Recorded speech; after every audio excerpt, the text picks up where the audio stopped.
Guys, this is Breach, and this episode is going to be post-commentary. Off-screen, we got all our equipment there from the shop, but I ran into an issue. I play with the speakers off, and so I couldn't hear it while I was recording last time, but apparently the audio got thrown off by about 30 to 40 seconds in-game, and it's obtrusive enough that it's an issue. So, we're doing post-commentary this one. Not too terribly big of a deal. This shrine is a Pachisi track, and it's one of the little mini games. You can get some extra items if you get Pachisi tickets out in the world. And I may show off one of those. I don't think so. I don't particularly like it.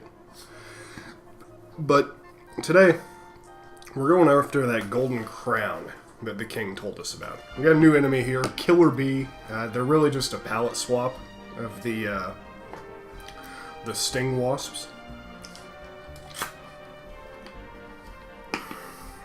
Most of the encounters in this video are repeat encounters, and so I edited them out before I'm doing the post commentary. Now, this is the town of Kazave. There's an example of one of the things that can happen at night. There's a skeleton up there that, right now, he doesn't really give us anything to talk to him about, but here after this episode, we should be able to get some more out of him. It's also an item you can get here exclusively at night that I'll talk about towards the end of the episode. As always, make sure you're looting all of the chests and everything. Make sure you get as many of those small medals as you can, because there really are, while I'm not going out of my way, there's some good stuff. Now, in Kazave, there are some really good upgrades for everyone. So, there's going to be a cut here in a second, while I, off-screen, grab some more gold. Justin's got a weapon and armor, new shields for everybody, new armor for the hero, and new weapon for Bakuryu. So, it's one of those things that it's too good of an upgrade across the board for most of this to not do it. And here we are back with it. So, off screen, we snagged the Iron Claws fighting suit, we snagged the iron armor and scale shield for the hero, scale shield for Toffin, and chain whip and scale shield for Bakuryu. Now that chain whip is going to let Bakuryu attack every enemy in a single group. So before, everyone was just randomly attacking one enemy out of a group. Bakuryu can now hit them all. Now, hey, boy dog, stop that. Champagne Tower is where one of the NPCs told us that Kandar was hiding, and it's filled with the same encounters as the surrounding wildlands, which we're just getting like sting wasps, we're getting a rogue knight here and there. It's obnoxious because they get really high encounter rates through here. It's pretty maze-like. This game we also need to be a little more cautious about opening chests. Not this early, but there are mimics in this game, and they're punishing if you happen to find one and you're not leveled or geared up enough properly. This tower might remind you of like the lighthouses in Dragon Quest II. And I think it's a good example of the team and the design team trying to evolve each game. Like, there's similar elements here, but it's just better laid out. Like, the lighthouse in DQ2 was one giant maze for the bottom floor, and then just a clusterfuck of staircases. I was watching, I think, Geyer do a speed run of it last night. There's something like 30 or 40 some odd staircases in that damn dungeon. That's too many staircases. And here we finally have a new enemy, the Venom Worms. That is their their difference that sets them apart. They can do a full party attempt at poisoning you. Now, in the gold grinding off screen, we ended up getting a, whatchamacallit, an antidote spell for Toffin. So, that's not a big deal. She's got enough MP that we don't have to worry about using any of those herbs. We basically have this on lockdown. Gas Cloud, they can cast Blaze. They're not anything too special. I think they're actually just a redesigned version of the Smoke Enemy from the last game that we kept running into.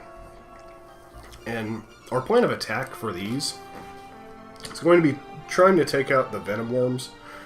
The Gas Clouds are going to hit us with Blaze. We're going to end up having to cast Heal. But if we can conserve the MP from having to cast Antidote, we'll be in pretty good shape. Just get the party to full, because at this point, I'm not going through this with maps yet on the dungeons. They're not that complex. At this point, I'm thinking, okay, Kandar is somewhere nearby. I don't remember exactly which floor he's on, but he's somewhere near. Apparently, thieves have taken up residence in the tower! No shit. Come on, why do you think we're here? We're here to bop some thieves. And this floor is where you end up having your fight, but there's a little quick event that you gotta do first. It really, the editing on this, taking out all the random battles. Look at these weird guys, we better go tell the boss about them. Editing out all the random battles really took the time down a notch on this episode. You've done well to make it here. Too bad you'll never catch us suckers. And we fell into a trap. Oh no! And they're gone. Well, fuck. There goes our golden crown. Those guys are just too sneaky for us. What'll we ever do? I sure hope they're not over here. Oh, they're over here. Stubborn fools. I'm gonna kick your ass. And Kandar and his henchmen. Now, our strategy for this fight is to try and take out the henchmen as quickly as possible. They have significantly less HP than Kandar. And here, I'm looking around because I'm thinking, God, there's gotta be, like, a defense down spell that Toffin knows yet, but she doesn't. But Kandar, he's got a lot more HP than them, and he's gonna hit you hard anyways. But these guys all hit for about 10 to 15 damage. So if we can mitigate that 30 to 45 damage around and just deal with Kandar's damage that he's doing, we're going to be in a lot better shape. This fight, because of our party set up the way it is, it's just kind of the slobber knocker. They punch us, we punch them, one of us will fall down first. If we had a mage, we could try and do some attack spells, which, I mean, honestly, you're going to do about as much damage as the hero or Justin at this point. The fact that these henchmen are all separated kind of nerfs Bakri a little bit, because he could have been hitting all of them with that whip. But yeah, Hero, Justin, Bakryu on punching duty, and Toffin on healing duty. That's really all you do for the rest of the fight. It's just heal who's hurt and punch him when they're not. Don't really have too terribly much more to say about Kandar, other than that he's a pretty poor thief. And they use his model there for other thieves in the series, or other like outcasts, brigands. Particularly, I think Dwight, the White Dwarf in Final Fantasy, or not Final Fantasy. Fuck me, I just lost half the viewer base. In Dragon Quest V, which it's a nice little trope that they bring back. Something recognizable in a role that it was recognized in. It's one of the things I think is successful about this series.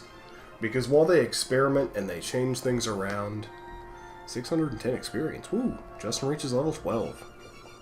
While they change stuff around, there's enough familiarity in the game. Oh, I give up already. Yeah, please, just take it. Crown's yours. Will you spare me, please? Why the fuck not? Thank you. I'll never forget this. Bravo! You found the golden crown. Oh, and I make a mistake here. Because I should have just kept the golden crown and not taken it back to Romilly. Here, I get super excited while I was recording.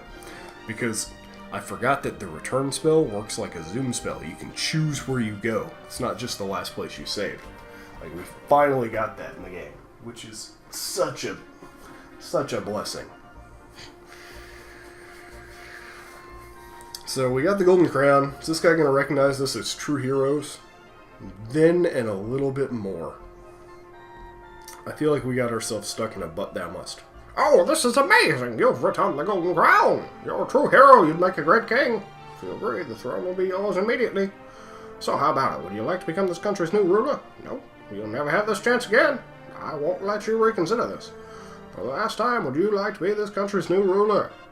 If you agree, the throne will be yours immediately. So how about it? Would you like to become the country's new ruler? You sure are a stubborn one. I, for one, never let my will get the best of me. If you agree, it'll be yours immediately. So how about it? My goodness, you still won't accept my offer, but you'd make the perfect king! How would you like? My God, I'm running out of ways to convince you, aren't I? What about now? I guess there's just no convincing you. You need that much. You that much. You need a little less. You need a little more. Save your progress? Again, I'm going to mention, if you have your party members switched, switch them back to the hero being in front for saving. So, here, I'm just looking for a little bit of direction. See if the game is going to tell me where I need to go. Because it's not really apparent right now. Like, hey, the game gave me a side quest, but it was literally a fetch quest to nothing. He didn't reward me. He tried to make me king. Like, he's just abdicating. And honestly, I shouldn't have turned it in, because you can keep the golden crown, which is actually a really decent piece of headgear. So, if you're playing along, don't give him the crown. Just don't go talk to that king anymore. If you need to save, warp back to Eliahan. So we're going to check out Kazave here. See if maybe any of the NPCs will give us direction. Okay, west from the village you come across Champagne Tower. Here's the thing about the poison dagger, which you can get if you come here at night. You just go to the item shop and you can go through the back door and take it. I've come in pursuit of Kandar, but apparently he has fled somewhere else. He's probably already fled from there too. Excuse me. There's the item shop. Now, we got our thief's key, so we can get through that door. Stealing dude's underwear. If you come here at night, he's in bed, and you have access to that top chest, which is where the poison dagger is. But for now, he's in the way. Ah, don't come in here!